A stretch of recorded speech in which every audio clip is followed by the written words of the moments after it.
Hi అండి. Welcome to జ్యోతి సాయిప్రాజ్. ఈరోజు నేను చేసే కర్రీలో ఆనియన్స్, కరివేపాకు, పచ్చిమిర్చి, అల్లం వెల్లుల్లి పేస్ట్, కొత్తిమీర, టమాటాలు అండ్ ధనియా జీరా పౌడర్ ముందుగా చేసి పెట్టుకున్నానండి. ఇది దాని తర్వాత ముందుగా కట్ చేసి అలసందల్ని కట్ చేసి నీట్గా కడిగి రైస్తో పాటు కింద పైన ఆవిరిలో ఉడికించేసాను. ఇవి ఉడుకుతూ ఉంటే నేను ఉల్లిపాయలు అవి కట్ చేసుకున్నాను. తొందరగా అయిపోతుంది అలా చేస్తే. ఈ లోపు స్టవ్ వెలిగించుకొని కడాయి పెట్టుకొని కడాయి కొంచెం వేడెక్కించే వరకు ఉండి వేడెక్కిందండి కడాయి. ఇప్పుడు ఆయిల్ పోసుకోండి. మీకు ఎంత కావాలో అంత పోసుకోండి. ఆయిల్ కొంచెం కాగనివ్వాలి.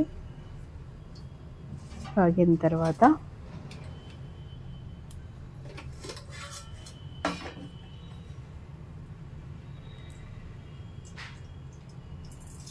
ఆవాలు, కొంచెం జీలకర్ర వేసి వేయించండి.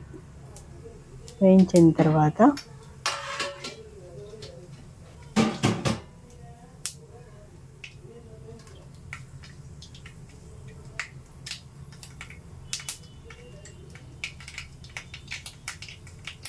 వేగిన తర్వాత పచ్చిమిర్చి, కరివేపాకు దాంట్లో వేయండి. ఆయిల్లో కరివేపాకు, పచ్చిమిర్చి ముందు వేస్తే వాటిలో కారం నూనెలోకి దిగుతుంది, కర్రీకి మొత్తం పడుతుంది కదా. ఈ రెండు కొంచెంసేపు వేయించిన తర్వాత అల్లం వెల్లుల్లి పేస్ట్ వేసి కొంచెం కలపండి.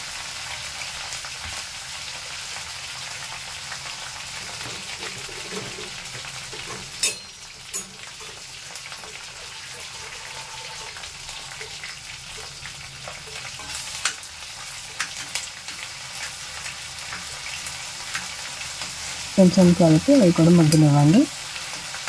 దాని తర్వాత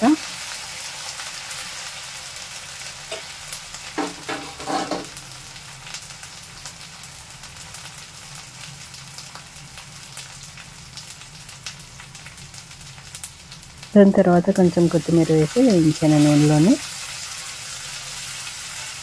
కొంచెం వేయనివ్వండి. వేగిన తర్వాత ఆనియన్స్ వేయండి. ఆనియన్స్ వేసి మగ్గనివ్వండి. అలాగే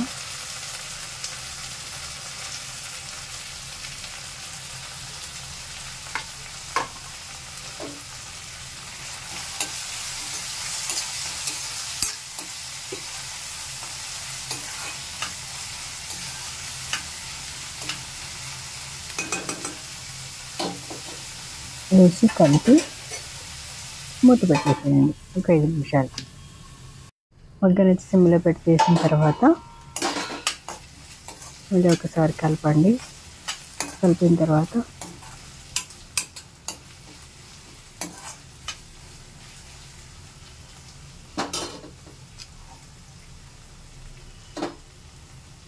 ఇప్పుడు టమాటా వేయండి.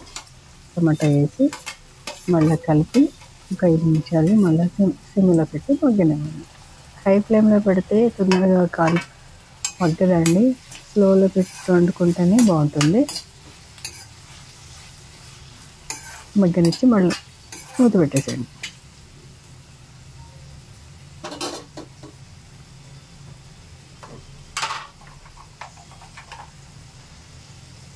మూత పెట్టేసి ఇప్పుడు కొంచెం సాల్ట్, మీ రుచికి సరిపడినంత.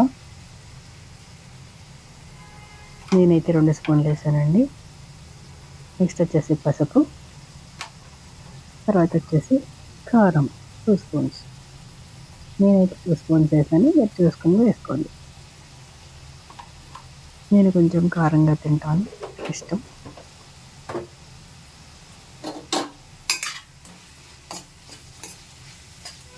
వేసి కలిపేసి మూత పెట్టేసి మళ్ళీ ఒక 5 నిమిషాల పాటు ఉడికించండి.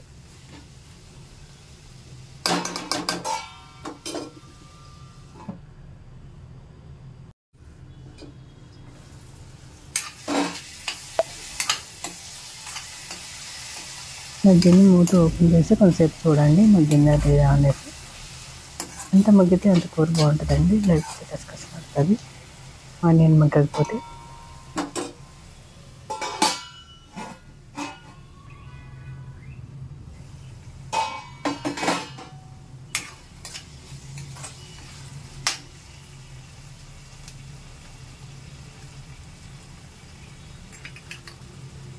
ఆనియన్ మగ్గింది, నూనె కొంచెం పైకి వచ్చింది. ఇప్పుడు ఆ అలసందల్ని వేసేసేయండి. దాంట్లో వేసి కలిపి మళ్ళీ ఒక 5 నిమిషాలు మూత పెట్టండి. మొత్తం ఈ కూర అవ్వడానికి మినిమం 20 మినిట్స్ టైం పడుతుందండి. చాలా బాగుంటుంది. ఒకసారి ట్రై చేసి నాకు కామెంట్ చేయండి.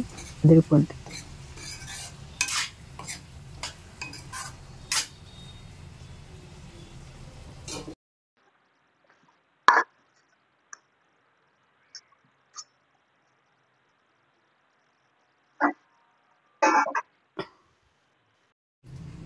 మూత పెట్టారు కదా, మళ్ళీ 5 నిమిషాల తర్వాత చూడండి. గట్టిగా ఉంటే కొంచెం వాటర్ పోసుకోండి. మీరు రైస్లో తింటారా, చపాతీలో తింటారా, దాన్ని బట్టి మీరు కర్రీ చెక్ చేసుకోవచ్చు. లిక్విడ్ కావాలా, జ్యూసీగా కావాలా, ఫ్రై కావాలా అనేసి. నేను ఇప్పుడు ధనియా పౌడర్ వేసాను చూడండి. ధనియా పౌడర్ వేసి కొంచెం కలిపెట్టాను. కలిపెట్టిన తర్వాత కొంతసేపు అటు ఇటు కలుపుకొని చేసి మళ్ళీ మూత పెట్టేసేయండి.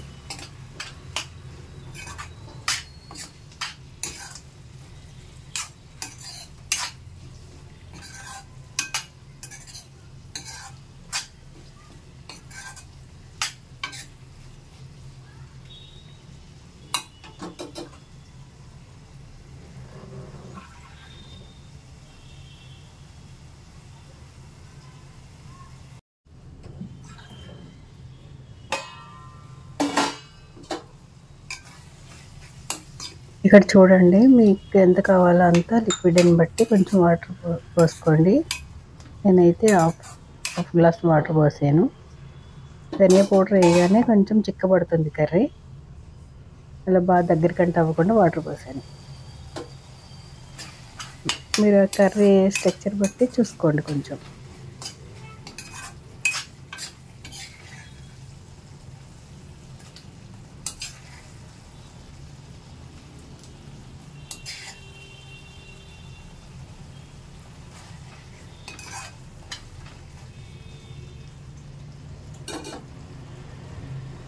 Liquid thickness